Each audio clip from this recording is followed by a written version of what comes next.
And first order of business is the opening prayer by Pastor Darrell Young. We welcome you. Thank you very much. If I can just take a second to say that I appreciate very much what happened on December 2nd when we opened up the Civic Center. I did not spend the night down there, but I spent the day sitting in a chair doing very little. But I got to see what was happening, and I want to commend our town staff for their work. And I know there's a lot of people here that we can't thank because they're just not here, but I was very impressed. And as people were leaving, some with tears in their eyes were just saying thank you. We can't believe we got treated this way. And I was very proud to be from Strathmore at the time. So I just wanted to mention that. And I want to just have a very short word of prayer for you as you begin your new year. So let's pray together. Our Father, we thank you for the way you take care of us. And I thank you for the great resources that we have in this town. When something big happens, we can respond. More than that, I thank you for the people here who are so willing to volunteer and to make sacrifices. I pray for our town council tonight, for their deliberations, for their agenda. And even more than that, I pray for a great year as they move forward into 2014. I pray that you would bless each one here and allow us here in this place to thrive and prosper. We're praying this in the name of Jesus Christ. Amen. Amen. Amen. Thank you very much. Thank you. Thank you very much. We'll make sure that your comments make it into the minutes so we can pass it on to our staff. Thank you. There is no public hearing tonight, so we'll move on to number 3 on the agenda, the amendments and or adoption, deletion of minutes. Item 4.1.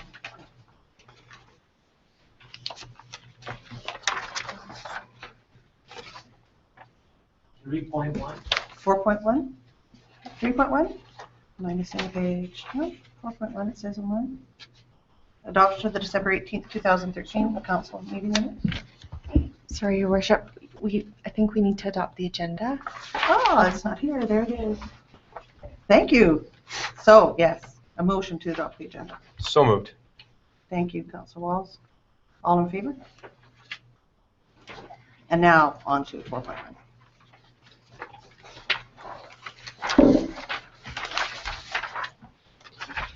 Worship, I move that Council adopt the December 18th, 2013 regular Council meeting minutes as presented. Thank you, Councillor Sullivan. Any additions, deletions, comments? Councillor Wall? Yes, thank you. I'd like to talk about, I've seen down here, new business. Page 3. Page 3. 8.4. Council Walls asked administration to explore options to remove windrows that are left behind. That's not really what Council agreed to do. We kind of left that in the hands of a few councillors. So I'd like the minutes to reflect that. That's not really what we asked administration to do.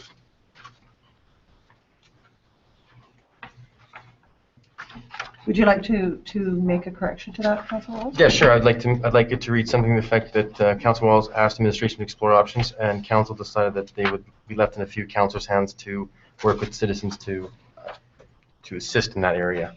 It really wasn't a Council direction to ask administration to explore those options. That was the request, but that's not what the decision of Council was, unless I stand corrected. Your Worship, could I just get Councillor Walls to repeat that because I'm just confused now. Yeah, so the original request was for me to ask administration to explore those options on dealing with those windrows. Right. That was not the decision of Council, was not to ask administration to actually investigate and explore that. The decision was that the few councillors would work together with some of the staff, forgive me, the name escapes me, but work with some of the citizens groups to get that, like high school is one of them, the Snow Angels. The Snow Angels, to get that done. It wasn't actually a direction of Council to ask administration to explore those options. Please correct me if I'm wrong, but I think that's how it went down. And I believe in addition to that, Councillor Walls, you spoke about the main need being people to have access from their homes to the street. Mm-hmm. That was a major consideration. Yeah. So do you want to move that as an amendment to the minutes? I just asked if it's okay with Council Sobel, we just amend that. Oh, I have no problem with that. Yeah, thank you. We just to be clear, we didn't specify which councillors, did we? No. I didn't think so. Okay. So it was just an open Discussion. direction for councillors who had affiliations with some groups that they might be able to Absolutely. consider that. I just, Council, but I just don't like the fact that it says we asked administration to explore these options. Because really, I talked about that, but that's not really what the end direction was. And 8.4 is not a motion, it's just an item for information, right? Right. Is everybody clear on the proposed motion for amendment? All in favor? Carried. Entertain a motion to move the minutes. Your Worship, I would move that we adopt the December 18th, 2013 regular council meeting minutes as amended. Thank you, Councillor Field. Any discussion? Your Worship, didn't we already vote on that? No. Oh. All those in favor? No delegations.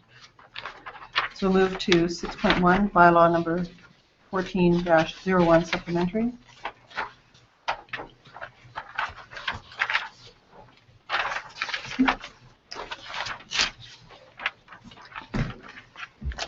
Evening, Mel. Hi, Mr. Davey. Thank you. Good evening. Section 313, subsection 1 of the MGA states if a municipality wishes to require the preparation of supplementary assessment for improvements, the council must pass a supplementary assessment bylaw authorizing the assessments to be prepared for the purpose of imposing a tax in the same year. This bylaw provides for assessments to be made for new construction that become occupied during the calendar year 2014.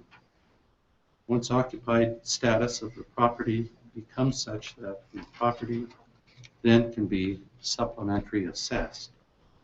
During 2013, supplementary property taxes amounted to $64,212, with the municipal portion being $42,732. Similar bylaws have been passed each year in the past.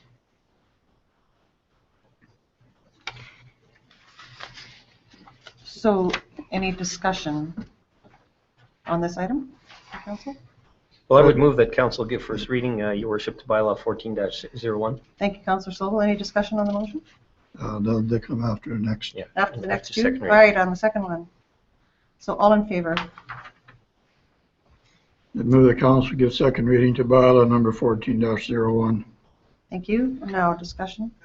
Your Worship, to the Director of Corporate Services, this is a pretty standard. It's a housekeeping type of bylaw. Okay. Thank you. Further discussion? Yeah, through the chair to Mel. Did I understand you right in saying that this bylaw has to, the bylaw has to be voted on every year? That is correct. So it's not something that we can, why, do you know the reason for that? No, other than it's in the MGA that way, stated that way. Is it because of the dollar amount maybe changes from year to year? Is that what we're kind of doing, is authorizing you to go ahead and collect that much money in the supplementary assessments? No, it's to authorize the assessments themselves, and as a result of the assessments, then taxes are levied.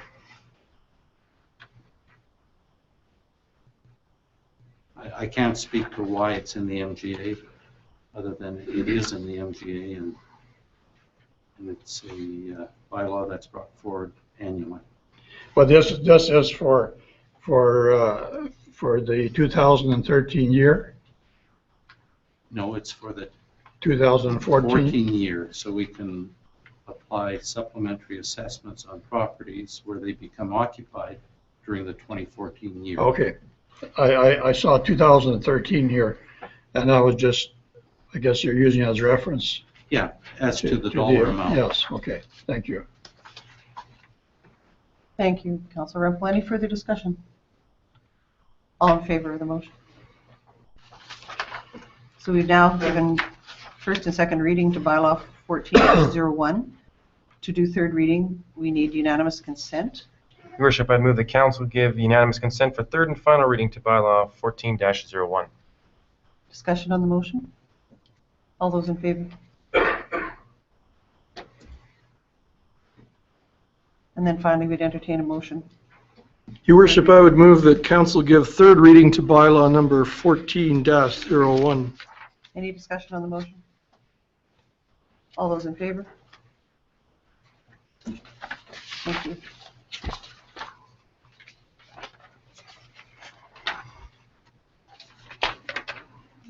So we are on to 6.2, bylaw number 13-99. And again, Mr. Beatty, thank you. Thank you. Council gave first reading to bylaw 13-99 on December 4th, 2013. This bylaw is to provide a loan to the Alberta 55+ Summer Games Society for a period of 6 months. The Society is anticipating receiving a grant from the provincial government to assist in funding for the Games. Section 235, subsection 3 of the MGA requires that a loan bylaw be advertised.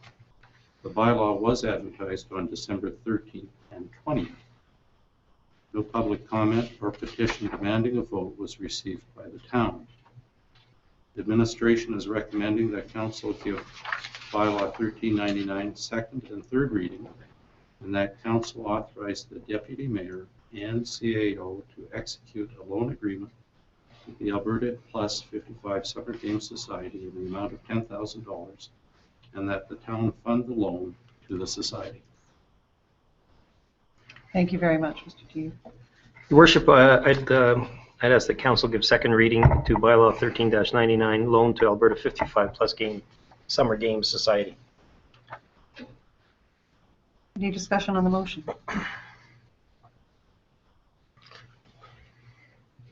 Hearing none, all those in favor? Thank you. Your worship, I'd move the council. Sorry.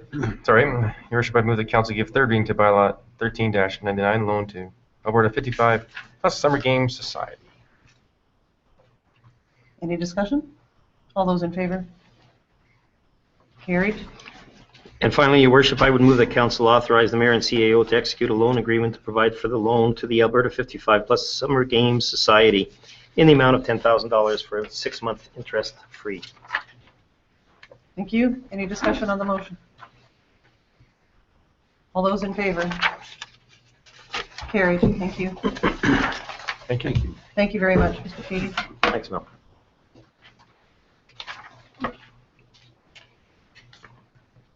Now on to item 7.1.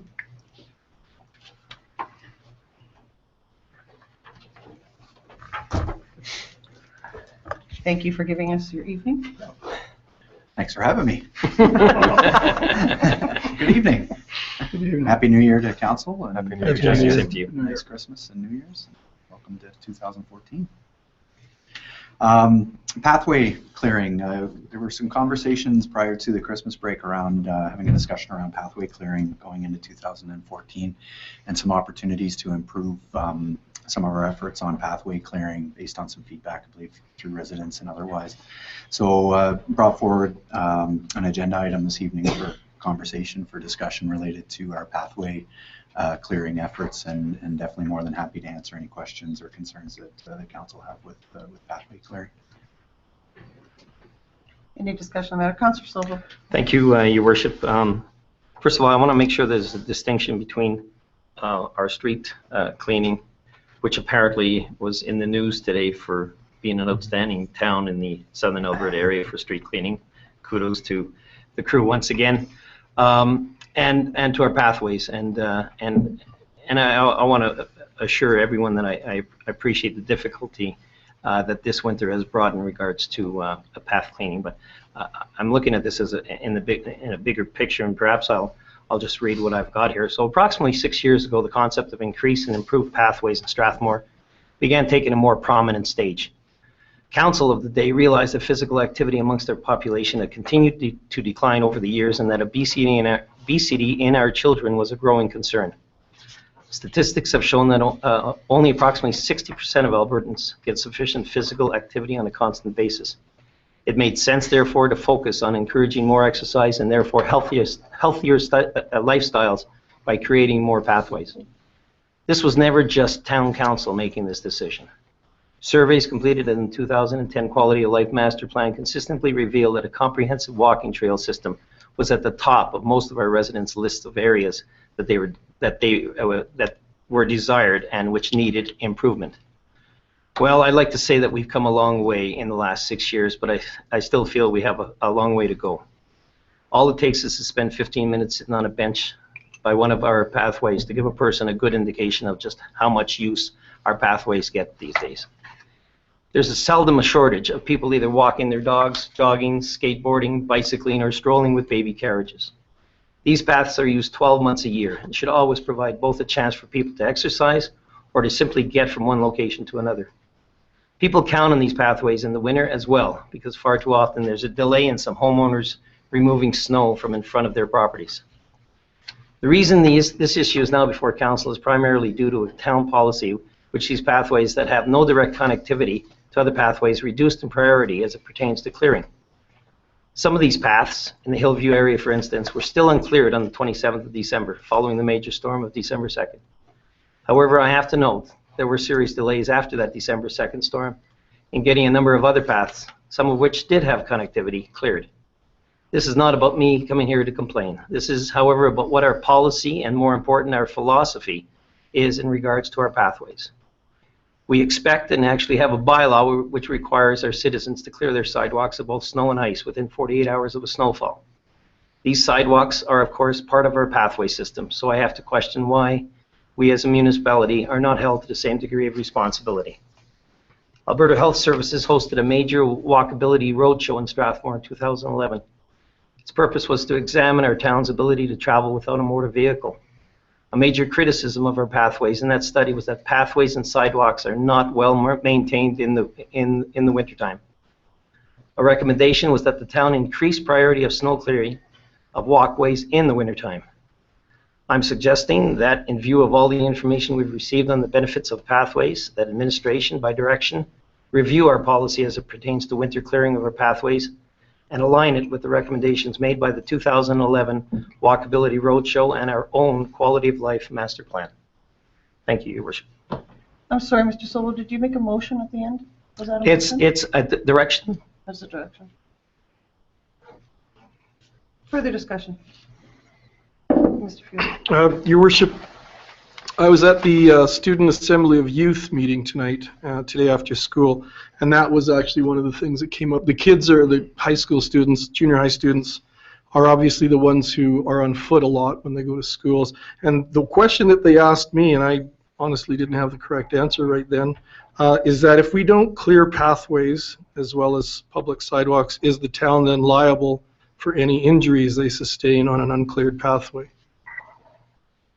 I can't answer that. That may be a question more so for our Director of Corporate Services relative to our insurance coverage. I don't know if our CA or WCA will have any thoughts. We've encountered an issue, I can speak from prior experience, when we had an injury resulting from a slip and fall on a pathway that had some ice on it. We had demonstrated due diligence in terms of maintaining that pathway in that event, and as a result our insurers were able to defend I guess our actions versus a lawsuit or a liability for that injured individual. So I think that's what I had mentioned to them too, but as long as we're showing that we are doing some efforts to clear the pathways, that's enough for our insurance? I believe so, okay. But I think that's something that could likely be better answered through our insurance. Okay. Folks. Thank you. And maybe we could just keep an eye on that so that that can be brought forward in the future. And Councillor Wong. Your Worship, to the Director, why has there been a decrease? Is it manpower? Is it because we've been experiencing record snow over the last couple of years? What's been the decrease? Equipment? Well, I think, and I guess in terms of decrease, just to put that into perspective, I think, and maybe just for clarity, we're referring to a decrease from 2011, 2012 type season, or the last couple of years. And correct me if I'm wrong, I guess that's my understanding of a decrease in service. This year is definitely a bigger challenge. We haven't had a snow season like this in I would go back to the 2009, 2010 season myself, but there's a lot more snow. And to go back to that, a couple of years ago when we had a different supervisor in that role, I don't know that there's been a philosophy change that's happened relative to the department or a specific initiative to change our activities, or we have common staff. So our lead hand was the crew basically 3 years ago, 2 years ago as well. So there hasn't, other than our supervisor change, there hasn't been a change in the staff. It's just been one of two that have changed since that time. So I think what really has presented more of a challenge is the season than the snowfall that we've had. In speaking to our operations manager, who's also spoken to our park staff, a couple of years ago, there was a lot less snow and there was a lot more busy work.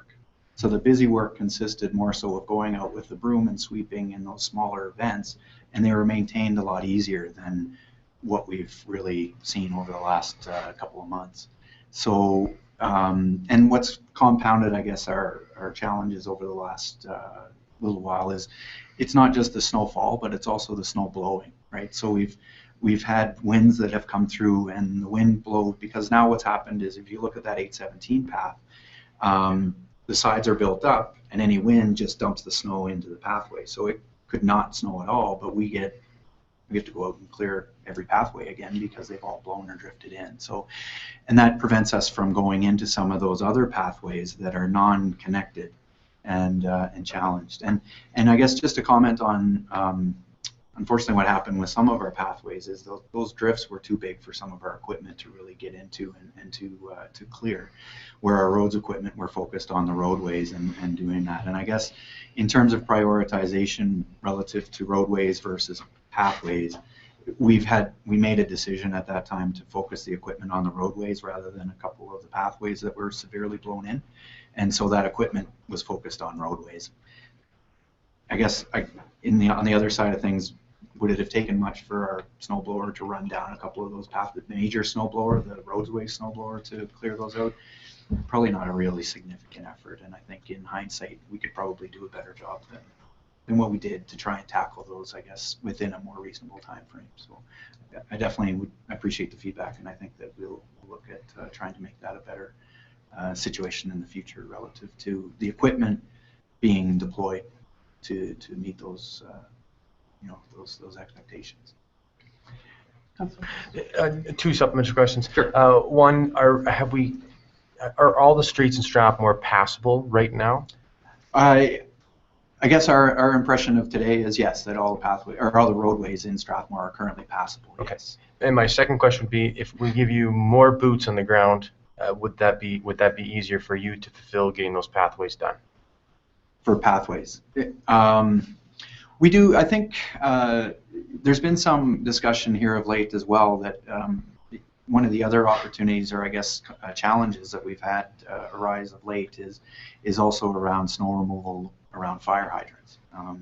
Our public works staff have been very focused on roads and removal from roads, and typically we've gone back and have done hydrants. Our fire chief has identified more of a need to prioritize hydrant clearing, and he's encountered obviously what we've found with some of the costs in having that contracted as a contracted service. It's a very costly endeavor to have a contractor provide that service, and I believe it was somewhere in the neighborhood of 65 hours that were spent in the last couple of weeks clearing hydrants at a rate of about $90 an hour to clear hydrants. So that starts to really justify having seasonal staff, not full-time staff, but as needed to support and I guess kind of help out our park staff, and we can add that type of a scope to their plate to clear hydrants as well. If we can potentially have an additional seasonal staff to help with those major events called in as needed.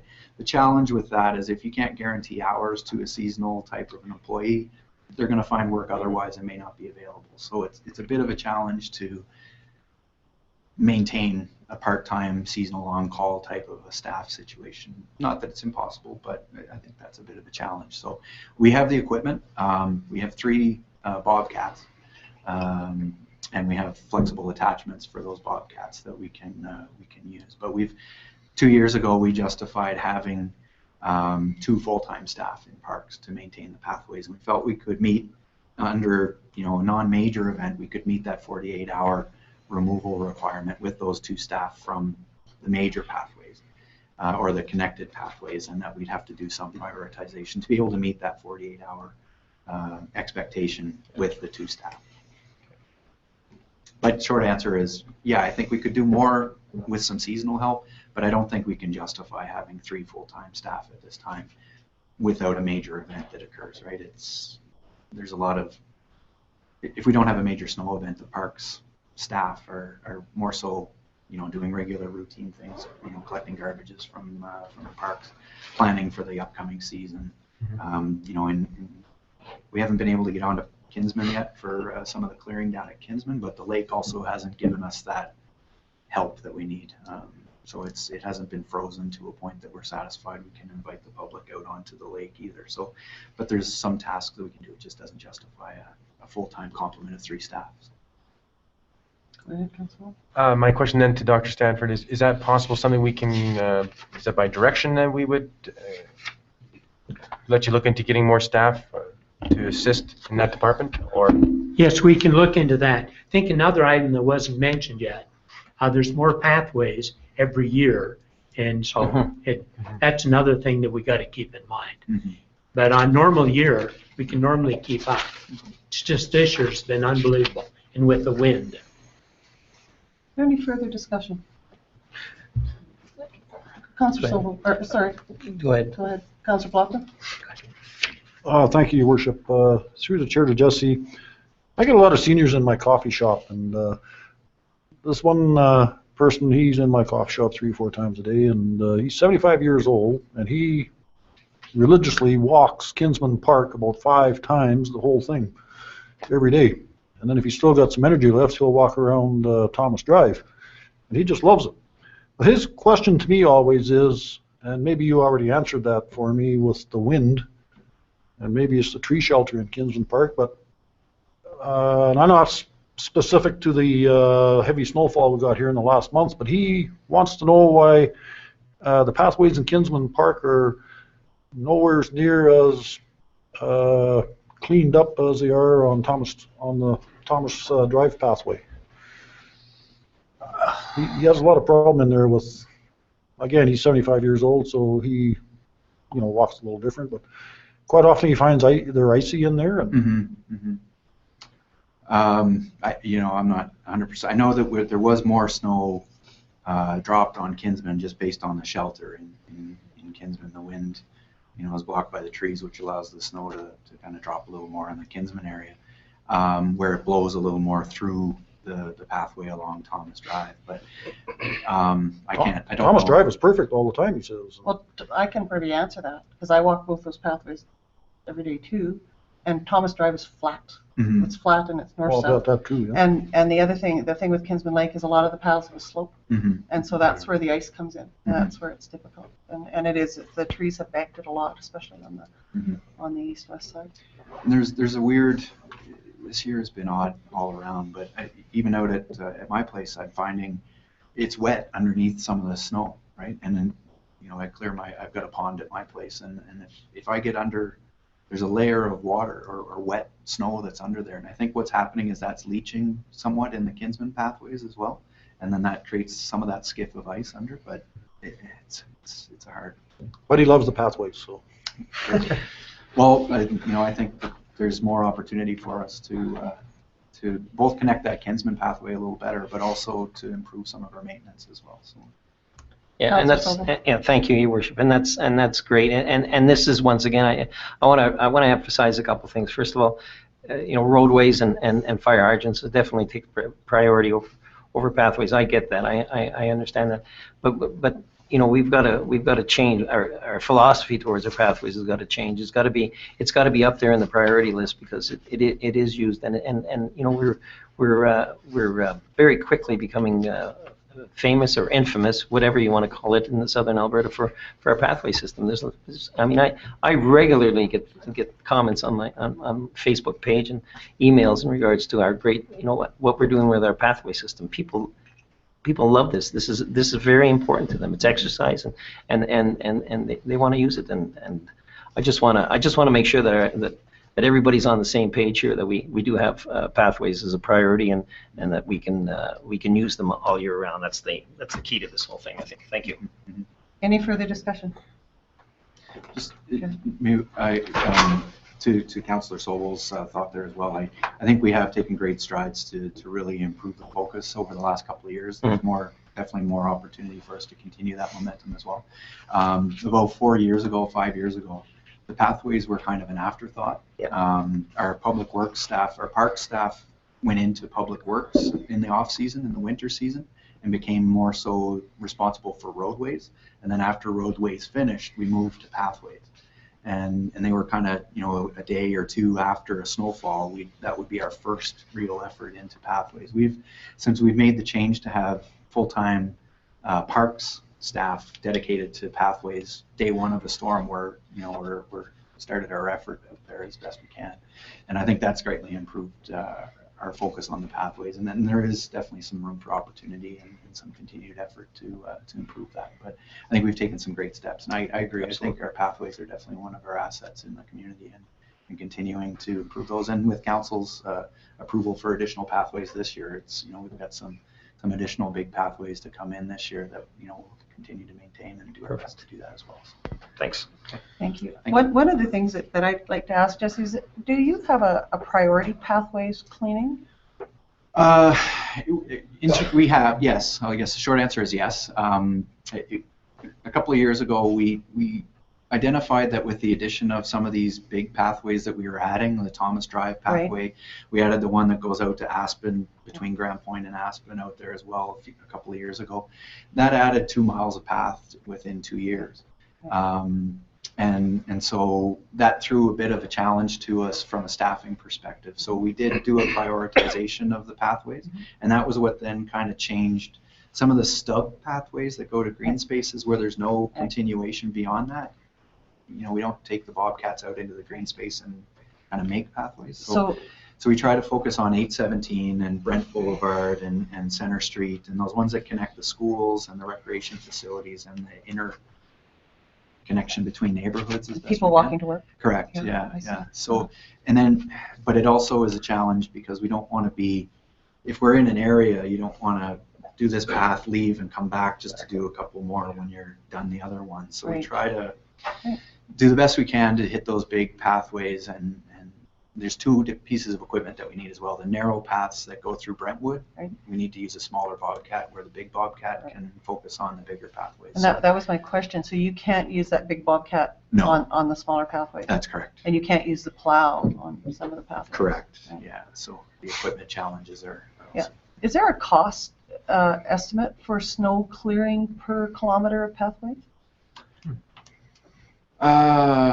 With our own forces, I don't have that number readily available, but we could definitely. Yeah, it'd be interesting to know. Well, the reason that I say that I bring that up is that we have, just in the short time I've been here, increased pathways significantly, and when I look back, as Dwight mentioned, there's been a significant increase, and I just wondered if there is a cost for clearing attached to pathways when we build them, if that's not something that council needs to consider, because it is going to become a significant budget item. It's not going to go away. It's going to increase, and it's going to have impact on our bottom line. And so it's something that we can start gathering information about for the future, because we want to see pathways have the right priority, and we need to do that in the context of our budget, I guess, in the future.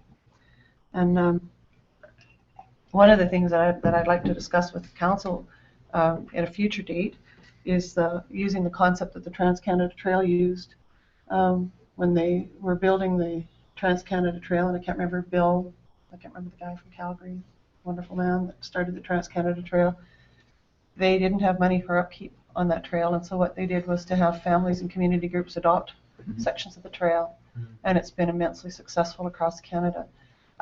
Not so much in winter, especially in winter like this. When I was looking it up online, it hasn't, but portions of it are still wide open, and people where they have capacity have done a great job. And it would seem to me in our community that that's something that we could really do, that schools could adopt portions of it, that communities, families, I think would take a great deal of pride in working together in our community. I think it would bring our community closer together too. It would be something that would lend itself to what Councillor Sobel talked about the priority of pathways in our community. And I want to thank you for the work that you did on this. Thank you. Thanks. Thank you, Jesse. Thank you.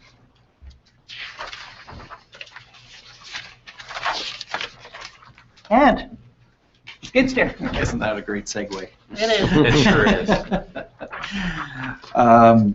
So I guess our next item for discussion is a request for a snowblower replacement for our bigger skid steer. We purchased the snowblower in 2006 and is obviously a very crucial part to our pathway maintenance.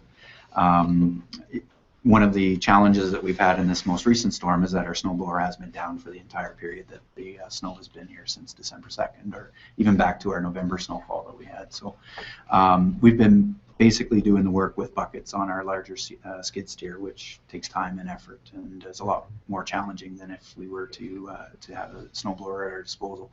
We were hoping to be able to repair the existing snowblower, but in conversations with some local welders and a couple shops, it's really just been said to us that it's beyond repair.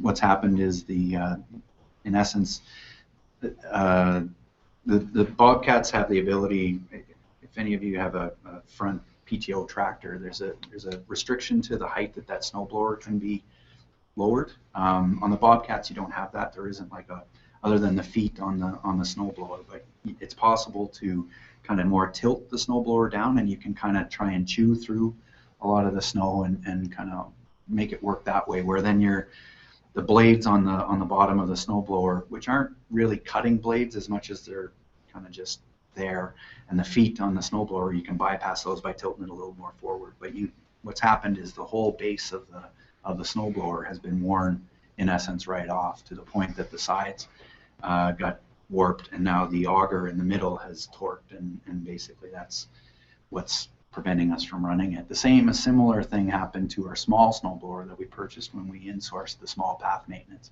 and that was back in 2009, but we've been able to fix that one now and continue that to run. So some of that is due to improper operation that's happened, and along with between our previous staff as well as our current staff, and so one of the comments that we've got in here is that we need to kind of do some training, which we've scheduled for our staff to make sure that they're comfortable and familiar with what the limitations of the equipment are. But in reality, what's happened is that this snowblower has just been damaged beyond repair, not due to any single event that's resulted in it being broken, but just use and debatable improper use and wear and tear over the time frame of the equipment. We've received some quotes for the equipment, and I guess to replace the existing with new would be in the ballpark of $7,250, $7,250 with GST, and but we'd also we're looking into additional quotes from additional suppliers, because there are different suppliers for skid steer attachments, and some locally with Conterra and Talent as well in town. So getting quotes for the similar pieces of equipment, not just the Bobcat replacement, is also something we'd be looking to do. So I guess this evening I just request that an additional capital project be approved for 2014 for $7,250 for replacement snowblower. Councilor. Your Worship, to the Director, what's the average lifespan of a snowblower attachment like this? In our financial accounting for tangible capital assets, we assign a 15-year life cycle for the snowblower. Okay. 15 is pretty long. I would say it should probably last 10. And that would probably be a better assignment of a life cycle for the for snowblower, just because of its use. In a winter like this, we could be putting, well, we would have, if we had it, we would have put 40 hours a week on this anyway for the last 4 weeks, right? So, we're going to use it as our main tool in a snow event. So I would I would kind of say that 10 years is probably a better lifespan for a snowblower of that nature, but This one's about 8 years old, right? it was, yeah, purchased in '06, so, yeah. But we do depreciate it over a 15-year lifespan. Your Worship, if there's nothing further, I'd move the council create a 2014 capital project for skid steer snow blower replacement to the amount of $7,250 with funds to be drawn from the Financial Stabilization Reserve. Thank you, Councilor Wallace. Do you want to entertain just a slight change to that with regards to what our director has said with regards to taking in some more quotes? Sure. So you want to move it to 10, up to 10,000? Well, Or a maximum, why don't Or we to say a a maximum, maximum to a of, maximum of 10,000? maximum of 7,250. there's a Maximum, or maximum of $7,250? Or 8. Yeah, we have a quote for, we do have a quote today for $7,250, but that's a single quote. I think it'll, that's the worst case. Okay. Because if they get a better machine first, so use So- your judgment. Looking for some direction then from council. Do you want to sit at 8,000, maximum 8,000?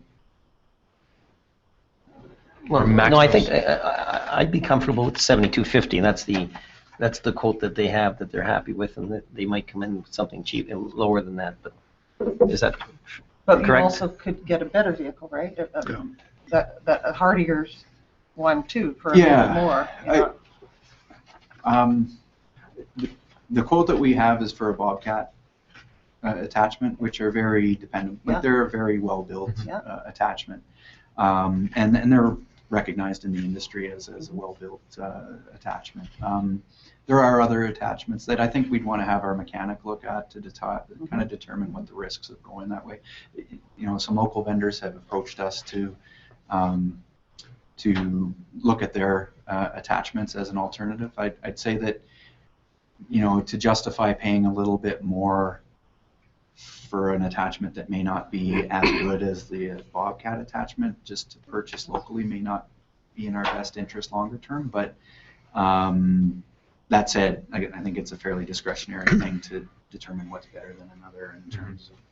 So are you comfortable with that figure of 7,250 as a ceiling? I am, yeah. We did some pricing before Christmas. I was at the farm show up in Red Deer, and Case have skid steers that they use, and I didn't even know this, but there's a supplier of farm attachments locally here out of Strathmore that supply all of Case's attachments, and we didn't even know they were in existence, but they're out of Strathmore. They have a Strathmore PO box. So I've been in contact with Case and with their sub to talk about their attachments as well, and then also with Conterra here locally to look at their attachments. So the 7,250, I'd say, is there's options that are out there for less than that, and then it's a matter of evaluating what we think that their lifespan would be, or what we anticipate their quality of the craftsmanship would be. But I think the 7,250 option for a Bobcat attachment is definitely a good one. So I guess my subsequent question then, Your Worship, would be, if we give you a little bit more money, is there a better unit out there we can get that would obviously not enhance the lifespan of that unit, because it's obviously going to be used quite a bit, but if we went to 8,000 or something, is that going to make a difference in? I don't think so. In terms of the size, like typically as the size increases, the costs go up. With a 66-inch, that's about the size that we need for the pathways. To go any bigger, you start not being able to fit in between some of the barricades we have and things along those lines. So the one that we have now is a good size and is the right size for what we use it for. I don't think we'll pay any more for a 66-inch snowblower from another supplier. So I think we'll be able to work within that budget and may end up with a different piece of equipment for less dollars. But the worst case would be the quote that we have for 72. So then you're comfortable with your motion, Stan? And further discussion? Councilor? Thank you, Your Worship. Jesse, I'm just out of curiosity, the repairs required would not be a cost-effective alternative. Any dollar value on those repairs? We've had, some of the shops that we've contacted won't touch it. They've said that they just can't guarantee that the end product that we'll get at the end of the day is going to function for any extended period of time.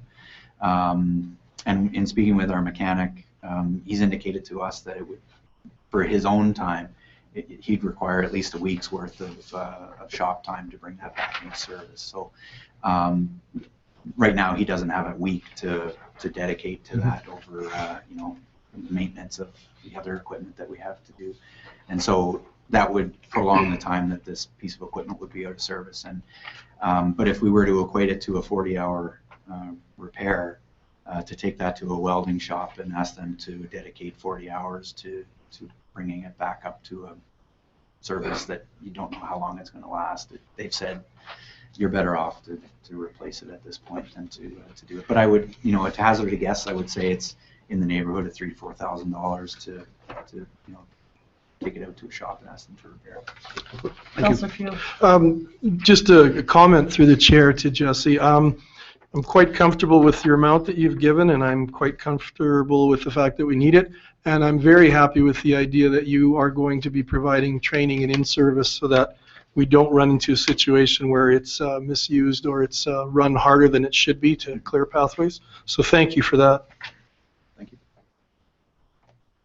Any further discussion on the motion? All those in favor? Carried unanimously. Thank you. Thank you. Thank you very much, Jesse. Marigold Library, Linda. This is just information that Marigold Library has asked us to accept that information.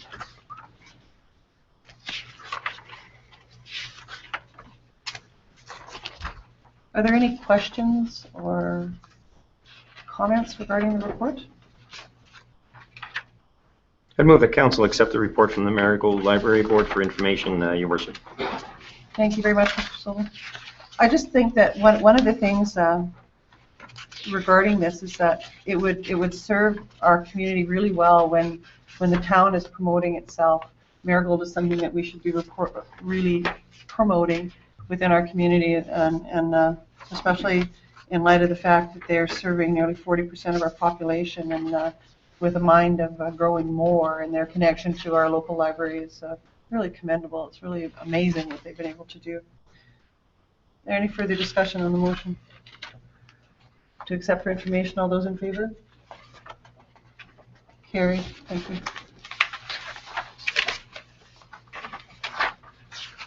And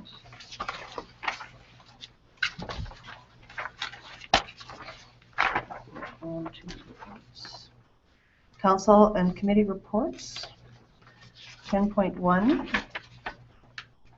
So, Council, you have the reports before you from WADEMSA, submitted by Councillor Blockland and Peterson.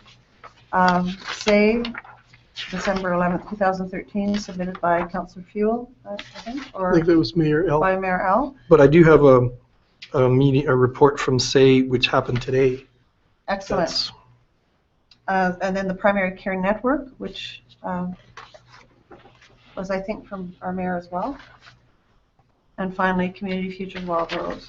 So those are the ones that we have in front of us, and we have a report from Councillor Fuel regarding his meeting with SAY today. Thank you. Thank you, Your Worship. I had a youth club meeting last night, and I apologize to Jen for not getting it emailed to you. Sorry. We did have a very successful New Year's Eve gala. We had 100 people in attendance. It was a very, very enjoyable evening. I don't know the exact amount yet. Have we got a ballpark figure, a close figure as to our profit? Around 5,000. Yeah, which is amazing because we had concerns prior to the event, and there were rumors circulating that we had canceled it, which we hadn't. But we do have a profit of close to $5,000. So big thanks to all of you who were involved, and the youth club board as well. We have Friday Night Laughs coming up again if you want to mark your calendars or your iPhones. It's going to be May 30th at the Civic Center, and that's another fundraiser for the youth club. And we wanted to thank the town administration and staff for the repairs that have been done in and around the youth center, especially the skylight repair. So that's very much appreciated. I attended the Student Assembly of Youth meeting today, so I wasn't able to get you minutes until now, or highlights. I reported to the group about some of our upcoming town projects. They're looking at potential projects for the 2014 year. There's some talk of suspending or putting on hold for a bit the Pathway app as it's become very expensive for them. We got a presentation made by Lisa Sater from HEAL, and she's looking for ways to partner with SAY. And this next one is something that the kids brought up, and it actually could be directed to Jesse for some thought or maybe planning if you haven't already done so. When we discussed the idea of Lakeside Boulevard being refurbished and repaved, they had concerns about the entrances to school and school parking lot. They were concerned as they go into the month of June and diploma exams are on, that we can try to make sure there's places for them to park so they can get to diploma exams on time. And they wanted to know about rerouting of traffic, if that's a consideration that's been taken into as far as Holy Cross Holy Cross Collegiate. And the very last thing that tied into that was a question about snow that I know we have to find places to put snow. It's been put into the parking lot by the Ball Diamond, and that, I guess, has become a major parking lot for students for Holy Cross. So they had some questions about that. I'm not sure how you guys want to address that. But that is it for me. Thanks. Thank you, Councillor Field. Anyone else? Yes, Your Worship, I have reports that I did not submit prior to today, and actually it's short. For Strathmore Wheatland Addiction Team, meeting was held on December 5th. It was confirmed that the new SWAT website has been online since November 28th and that there has been good interest and response to the same. Decision was made to update our brochure, which deals with activities that are available for all youth in the town and the county. That should be up, coming out early spring. I had no meetings were scheduled for either the Calgary Regional Partnership Transportation Committee, Downtown Revitalization, or Seniors Plus 55 Games, and that's my report to Your Worship. Thank you very much, Councillor Sobel. Anyone else? Your Worship, I do.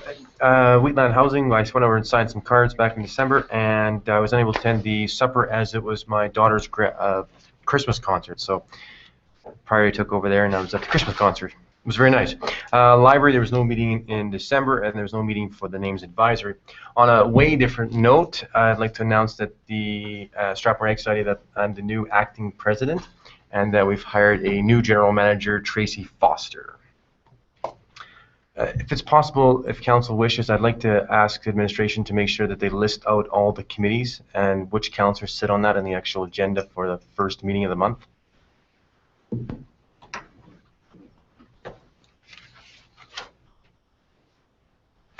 Anything further on committees? Councillor Walker, did you want to make any comments about the about what EMSA? No, I think you got everything into, Your Worship. Anything else? Could we have a motion, entertain a motion to accept the reports? So moved. Thank you, Councillor Walls. All those in favor? Carried. I was just wondering if the CAO had a report on his committee. On economic development? Wow, Well, it's kind of late now. No, I can still do it. Sherry can still do it. We're informal. This is going to be a good year with Ron Renault's project out there with the new commercial.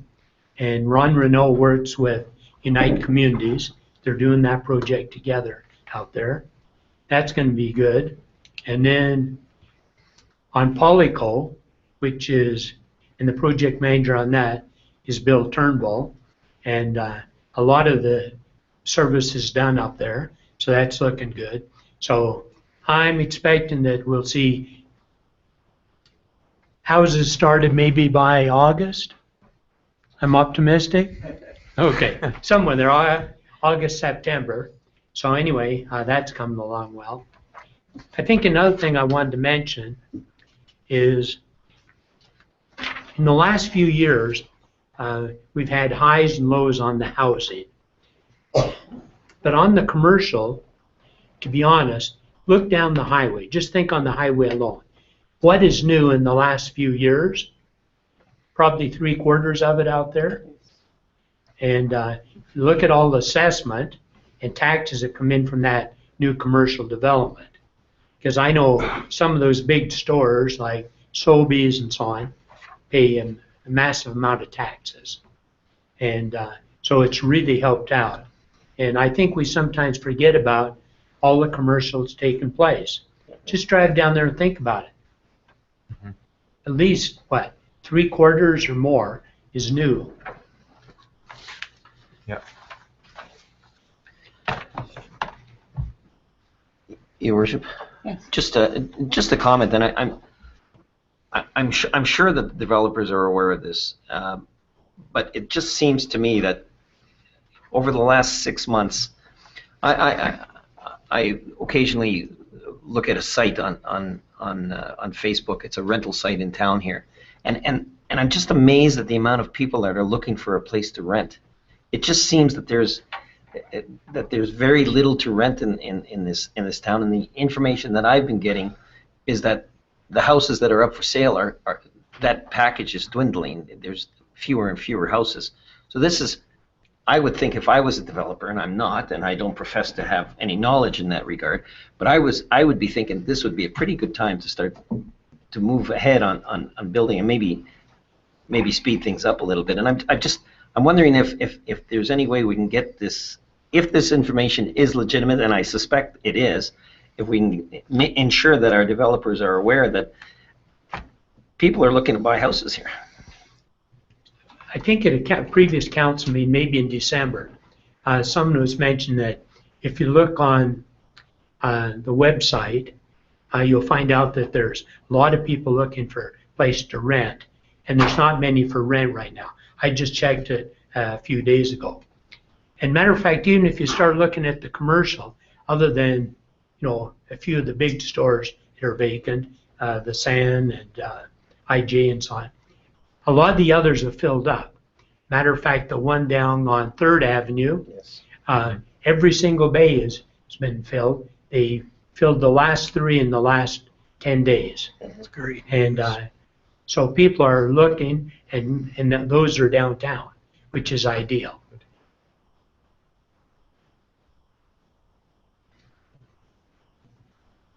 Anything further? Any further questions? Your Worship, I just had a comment that I wanted to make, and it's more along the lines of credit where credit's due, and I wanted to point out the council members who are here from 2 councils ago, Councillor Sobel and Councillor Rempel, and Councillor Walls, I believe then you were there. But the work you did to secure the water line from Calgary, as well as the annexation, I think we need to remember the positive things that were done back then that has helped us get in the situation where we can have new housing and new commercial development.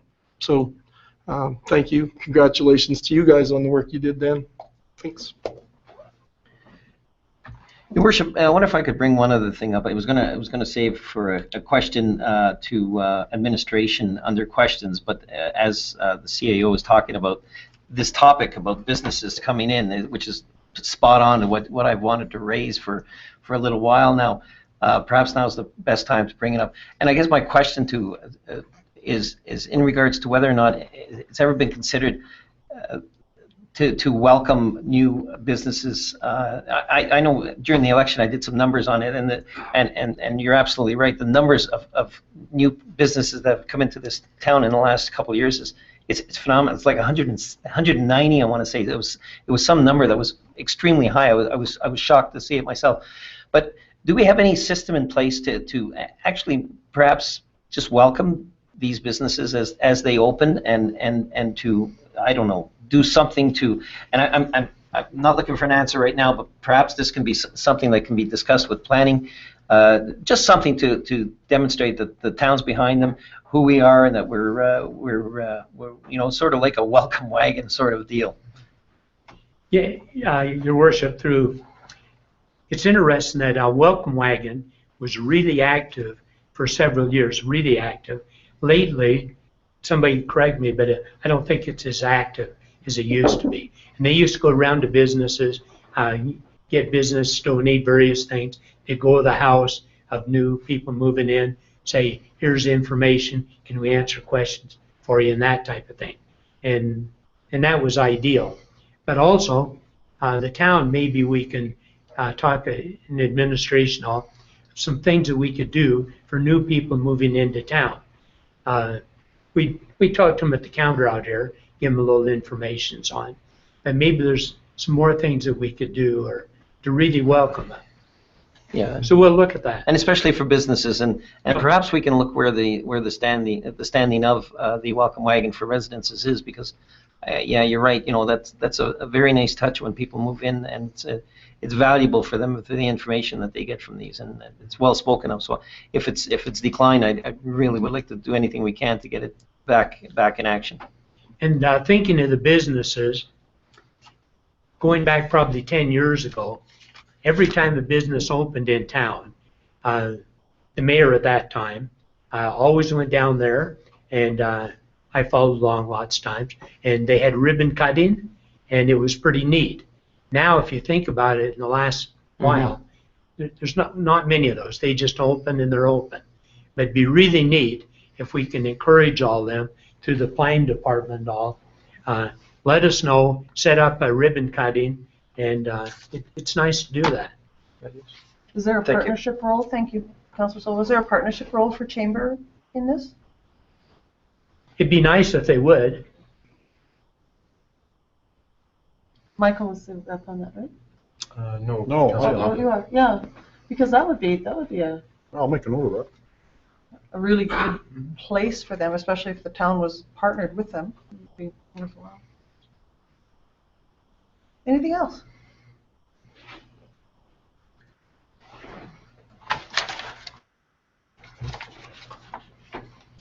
And questions between councillors or to administration?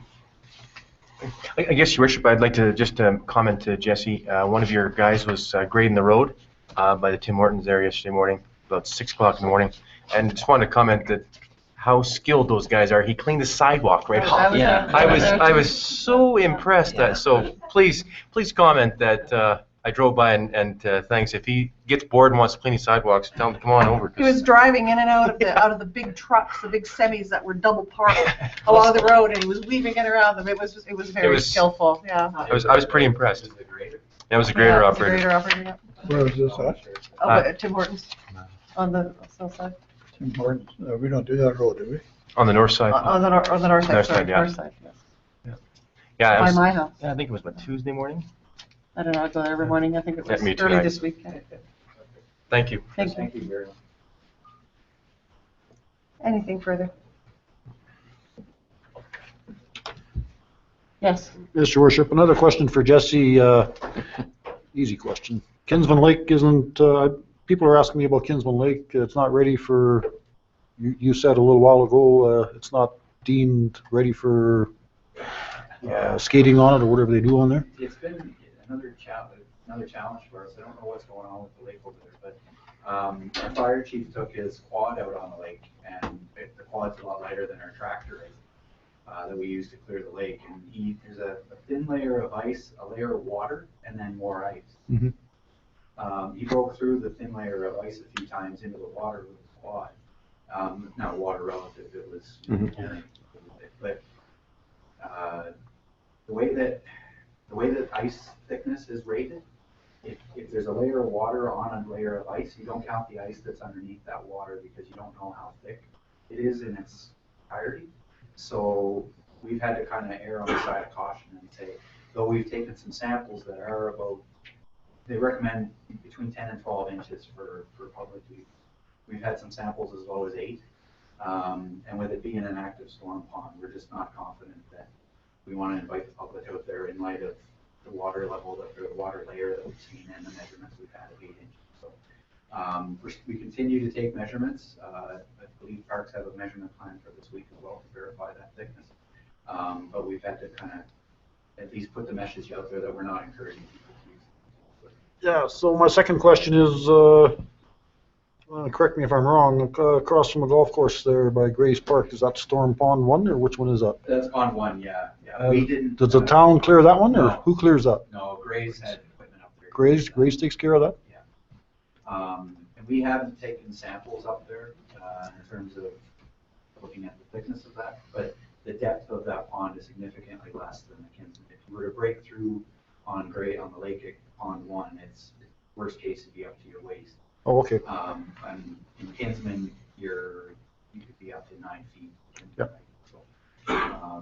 So we're less concerned with it's still a risk that somebody could go through, so we're not encouraging people to skate on that. No, I just had some citizens ask me, and Is that 9 feet, is it also concern or consider shopping carts that have been thrown in? It might be less than 9 feet in places. Yeah. Your worship, just one follow-up question. Do we have signage down there? I believe there is thin ice signage that's Thank- down there, yeah. There is. And there is some danger thin ice, some of those portable signs that we have Yeah. at the north end of the lake. Great, thank you. But we'll continue to monitor that, and once we do, we're confident that it's. Anything further? Number 11. Questions between councillors and administration? Worship, I move to go into camera. All in favor?